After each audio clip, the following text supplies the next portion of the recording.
नमस्कार विद्यार्थी मित्रांनो, NMMS परीक्षा 2020 साठी आपण प्रश्नपत्रिकांची मालिका सुरू केलेली आहे। आजच्या या व्हिडिओमध्ये आपण सराव प्रश्नपत्रिका क्रमांक 7 मधील भाग पहिला अभ्यासणार आहोत। या भाग पहिल्यामधील प्रश्न क्रमांक 1 आपल्या पुढे अशा पद्धतीने आहे की एका चौरसाचे क्षेत्रफळ 160 चौरस सेमी आहे, तर त्या चौकोनाच्या प्रत्येक बाजूची लांबी किती। आता या ठिकाणी किती असं म्हटलेलं आहे, परंतु खाली पर्याय देताना अपरिमेय संख्या, परिमेय संख्या, पूर्ण संख्या आणि पूर्णांक संख्या अशा पद्धतीने दिलेलं आहे। तर आपण या ठिकाणी आता ते येणारे जे उत्तर आहे ते कशा स्वरूपात आहे, म्हणजे यापैकी कोणत्या प्रकारची संख्या ती असेल ती आपल्याला शोधायची आहे।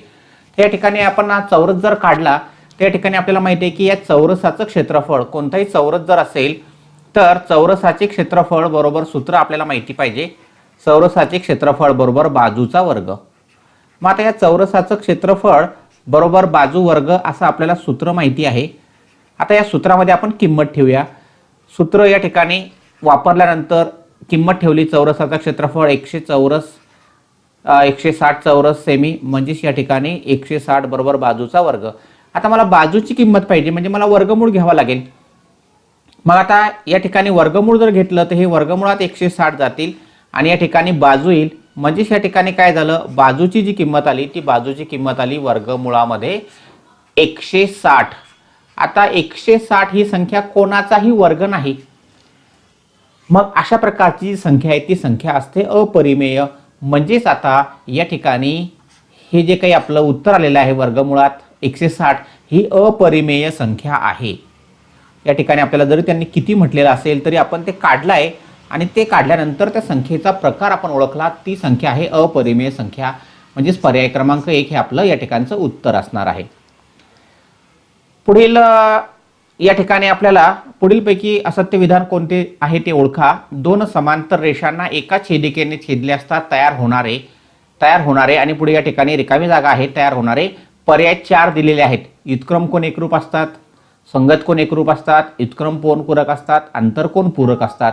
तर या ठिकाणी आता आपल्याला हे आकृतीच्या सहाय्याने आपण समजून घेऊया की या ठिकाणी रेषा P आणि Q ह्या समांतर रेषा आहे आणि R ही त्यांची छेदिका आहे। तर या ठिकाणी जेव्हा एक छेदिका दोन समांतर रेषांना छेदते तेव्हा तयार होणारे या ठिकाणी व्युत्क्रम कोन एकरूप असतात, म्हणजे पहिलं विधान या ठिकाणी सत्य आहे। आपल्याला असत्य ओळखायचं आहे। असत्य कोणतं असं म्हटलेलं आहे, म्हणून असत्य ओळखूया। संगत कोन एकरूप असतात, संगत कोणांची जोडी सुद्धा या ठिकाणी एकरूप असतेच, हे विधान या ठिकाणी सत्य आहे। व्युत्क्रम कोन पूरक असतात, तर व्युत्क्रम कोन म्हणजे हा या ठिकाणचा आणि हा या ठिकाणचा पूरक नसतो, आंतरकोन पूरक असतात, म्हणजे या ठिकाणी शब्द असता आंतरकोन पूरक असतात, तर हे सत्य झालं असतं। परंतु या ठिकाणी व्युत्क्रम कोन पूरक असतात हे विधान असत्य आहे। खालचं विधान बघा, आंतरकोन पूरक असतात, आताच आपण बघितलं सत्य आहे ते, म्हणजे या ठिकाणी 3 विधान सत्य आहे आणि विधान क्रमांक 3 जे आहे ते असत्य आहे। तर आपण पर्याय क्रमांक 3 निवडायचा आहे। एका संख्येचा घन हा त्या संख्येच्या 25 पट आहे, तर ती संख्या कोणती। समजा ती संख्या x मानू, आपल्याला जी शोधायची आहे संख्या तिला आता या ठिकाणी आपण x मानू। मग आता या ठिकाणी x मानल्यानंतर x मानूया, मग आता त्या संख्येचा घन म्हणजे या ठिकाणी x चा घन बरोबर त्या संख्येच्या 25 पट आहे, 25 गुणिले x, बरोबर आहे की नाही, त्या संख्येच्या 25 पट आहे। मग आता या ठिकाणी आपल्याला हे सोडवावं लागेल। सोडवलं की या ठिकाणी तुम्हाला ती संख्या कोणती आहे ती कळेल। मग या ठिकाणी अशी किंमत ठेवायची की जेणेकरून समीकरणाच्या दोन्ही बाजू समान झाल्या पाहिजे। इथं जर आपण x बरोबर 5 ठेवला तर या ठिकाणी 5 चा घन 125 होतो आणि आता इथं जर आपण 5 ठेवले तर 25 गुणिले 5 सुद्धा या ठिकाणी 125 होतात, म्हणजे या ठिकाणी थोडक्यामध्ये x ची किंमत 5 आहे। अशा पद्धतीने आपल्याला लगेच उत्तर या ठिकाणी मिळालेलं आहे, म्हणून ती संख्या या ठिकाणी आहे 25, कारण त्या संख्येचा घन हा त्या संख्येच्या 25 पट आहे। याच्यावरून आपल्याला उत्तर काढता आलं। उदाहरण क्रमांक 3, मध्यगा संपात बिंदूमुळे प्रत्येक मध्यगेचे टिंब या गुणोत्तरात विभाजन होते। आता एक त्रिकोण आपण बघूया। ह्या त्रिकोणाच्या ह्या तिन्ही मध्यगा आणि हा जो बिंदू आहे त्याला म्हणतो आपण गुरुत्व मध्य।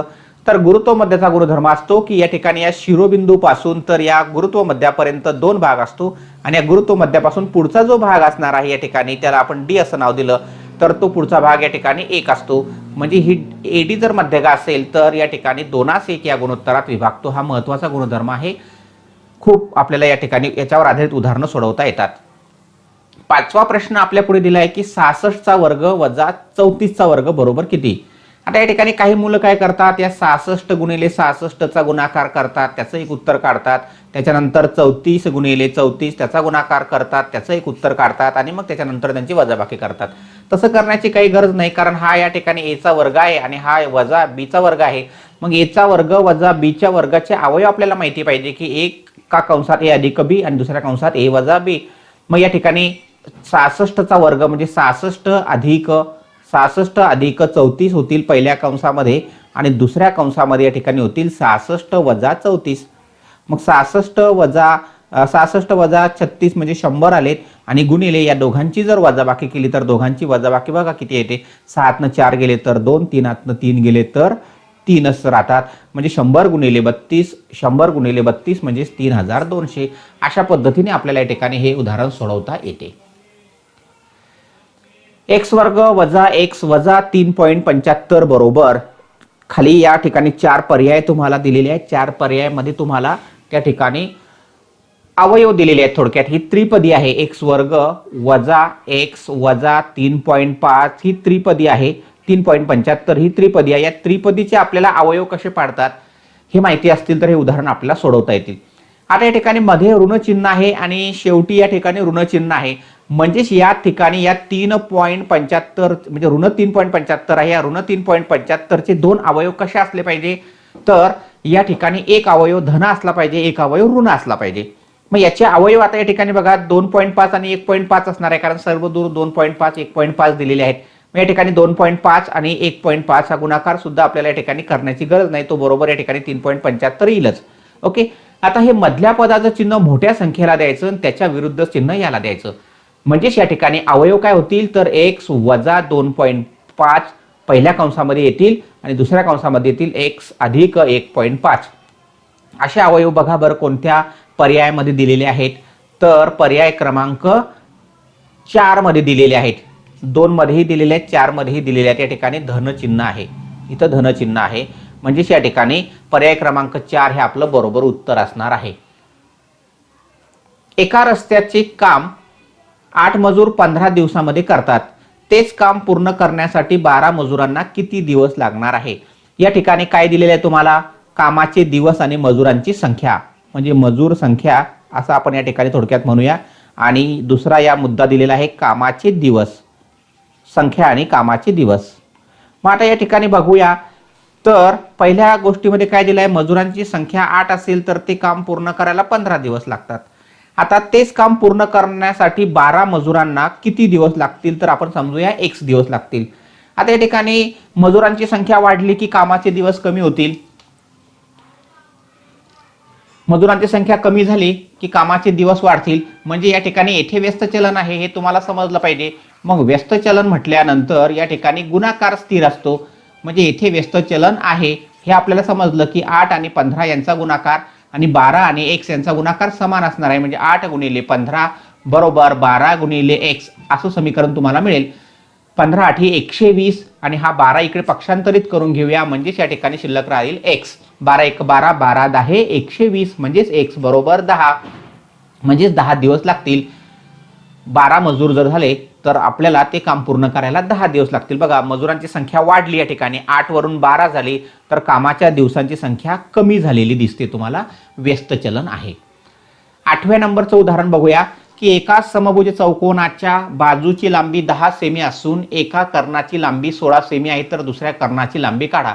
समभुज चौकोनाच्या कर्णाच्या बाबतीतला गुणधर्म जर तुम्हाला माहिती असेल तर हे उदाहरण सोडवता येईल.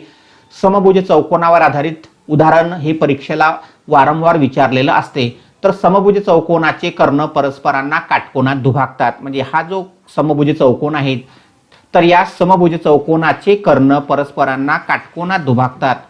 हा गुणधर्म या ठिकाणी आपल्याला वापरावा लागणार आहे. समभुज चौकोनाचे कर्ण परस्परांना काटकोनात दुभागतात, परस्परांना काटकोनात दुभागतात.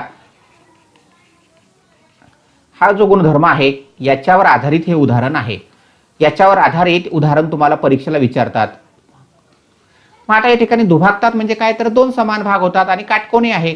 तर आता या ठिकाणी बाजूची लांबी 10 दिलेली आहे. बाजू एक कुठली घेतली आपण 10 तर चालेल, किंवा ही सुद्धा या ठिकाणी 10 असेल. प्रत्येक बाजू 10 असणार आहे समभुजी चौकोन असल्यामुळे.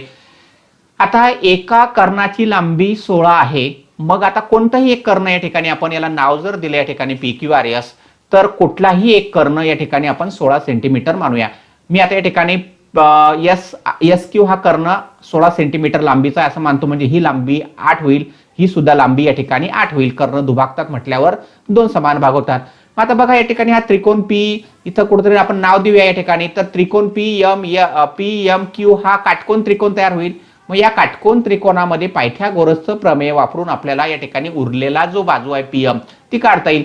आता एक बाजू 8 आहे, दुसरी बाजू 10 आहे, म्हणजे या ठिकाणी 6 8 10चं आपलं नेहमीचं ओळखीचं पायथागोरसचं त्रिकूट आहे. म्हणजे या ठिकाणी पीएम ची लांबी असली पाहिजे 6 सेंटीमीटर.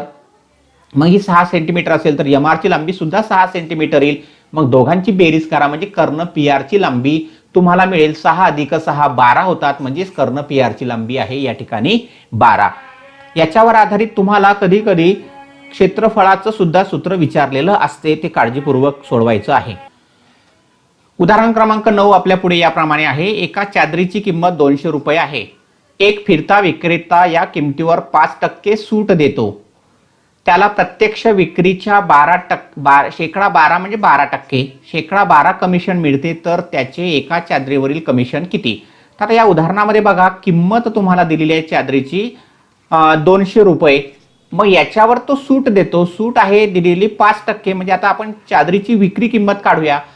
मग आता 5% काढूया. 200चे 5% म्हणजे या ठिकाणी 5 छेदस्थानी 100 ने गुणावं लागेल. हा एक शून्य याच्याशी जाईल, म्हणजे 10 रुपये या ठिकाणी काय होईल, 5 दोन्ही 10 रुपये, म्हणजे 10 रुपये तो काय करतो त्या ठिकाणी सूट देतो. म्हणजे या ठिकाणी सूट वजा जाता चादरीची किंमत किती होणार आहे, तर 200 वजा 10 म्हणजे 190 रुपये. आता 190 रुपयाच्या म्हणजे ही झाली त्याची विक्री किंमत, ही झाली त्याची विक्री किंमत. आता या विक्री किमतीच्या 12% त्याला कमिशन मिळते, म्हणजे त्याचं कमिशन किती आहे, तर या ठिकाणी 190च्या 12%. मग 190च्या 12% आपण याप्रमाणे काढू शकतो. हा शून्य याच्याशी आपण या ठिकाणी घालूया. छेदस्थानी 10 उरलेत. ठीक आहे, 19 गुणिले 12 छेदस्थानी 10, 10 ने भाग घालवणं सोपं आहे म्हणून आपण या ठिकाणी त्याला तसंच राहू द्या. 12 9 108, हातच्याला आले 10, बरोबर आहे.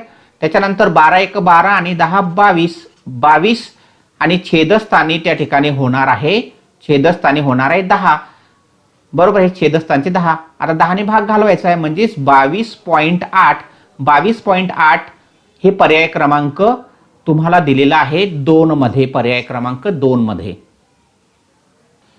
उदाहरण क्रमांक 10 या व्हिडिओमधील शेवटचं उदाहरण याप्रमाणे तुम्हाला दिलेलं आहे. एक्सचा चौथा घात वजा वायचा चौथा घात या द्विपदीला जर एक्स अधिक वाय ने भागले तर भागाकार किती येईल? पर्याय तुम्हाला दिलेले आहेत. आता हे जे तुम्हाला एक्सचा चौथा घात वजा वायचा चौथा घात दिलेला आहे, ह्या जर आपण व्यवस्थित मांडलं तर आपल्याला हे उदाहरण सोडवता येईल. आता हा जो एक्सचा चौथा घात आहे, मी याला अशा प्रकारे मांडू शकतो, एक्सचा वर्ग आणि त्याचा कंसाचा वर्ग. कारण या ठिकाणी घाताचा घात असेल तर गुणाकार होतो, म्हणजे या ठिकाणी एक्सचा घातांक 4 झाला. त्याचप्रमाणे मला वायला सुद्धा मांडता येईल, वायचा वर्ग त्याचा पुन्हा वर्ग. मग आता या ठिकाणी काय झालं आहे की हा ए वर्ग वजा बी वर्ग आहे. ई ची किंमत या ठिकाणी लक्षात घ्या एक्स वर्ग आहे आणि वायची किंमत बी ची किंमत या ठिकाणी आहे वायचा वर्ग. मग याचे अवयव आपल्याला माहिती आहे की एका कंसामध्ये एक्स अधिक वाय, दुसऱ्या कंसामध्ये एका कंसामध्ये ए अधिक बी, दुसऱ्या कंसामध्ये ए वजा बी. मग आता पहिल्या कंसामध्ये काय येईल तर एक्स वर्ग अधिक वाय वर्ग आणि दुसऱ्या कंसामध्ये येणार आहे एक्स वर्ग वजा वाय वर्ग. आता या एक्स वर्ग वजा वाय वर्गचे अवयव पडतील, या पहिल्या एक्स वर्ग अधिक वाय वर्गचे काही अवयव पडणार नाही. मग आता या ठिकाणी एक्स वर्ग अधिक वाय वर्ग आणि दुसरा जो काही आहे कंस त्याच्यामध्ये जे काही आहे त्याचा आपल्याला अवयव पडतील या ठिकाणी एक्स अधिक वाय एका कंसात आणि एक्स वजा वाय दुसऱ्या कंसात. आता याला ही जी काही राशी तुम्हाला दिलेली आहे या राशीचे हे झालेत अवयव. आता या राशीला जर एक्स अधिक वाय ने भागलं, म्हणजे या ठिकाणी आता आपण भाग घालूया. या राशीला जर आपण एक्स अधिक वाय ने भाग घालवला तर या ठिकाणी x अधिक y आणि हा x अधिक y एकमेकांशी भाग जाईल, म्हणजेच काय शिल्लक राहिलं तर एका कंसामध्ये x वर्ग अधिक y वर्ग आणि दुसऱ्या कंसामध्ये x वजा y असं आपल्याला पर्याय क्रमांक 3 मध्ये दिलेला आहे. म्हणून पर्याय क्रमांक येणार आहे 3, म्हणजेच भागाकार या ठिकाणी येणार आहे पर्याय क्रमांक 3 मधील उत्तर x वर्ग अधिक y वर्ग दुसऱ्या कंसामध्ये x वजा y. अशा पद्धतीने विद्यार्थी मित्रांनो, आज आपण या व्हिडिओ अंतर्गत एकूण 10 उदाहरणं समजून घेतलेली आहे. अशाच प्रकारचे व्हिडिओ पाहण्यासाठी आपण या चॅनलला सबस्क्राईब करा. Thank you for watching. Keep watching, keep learning.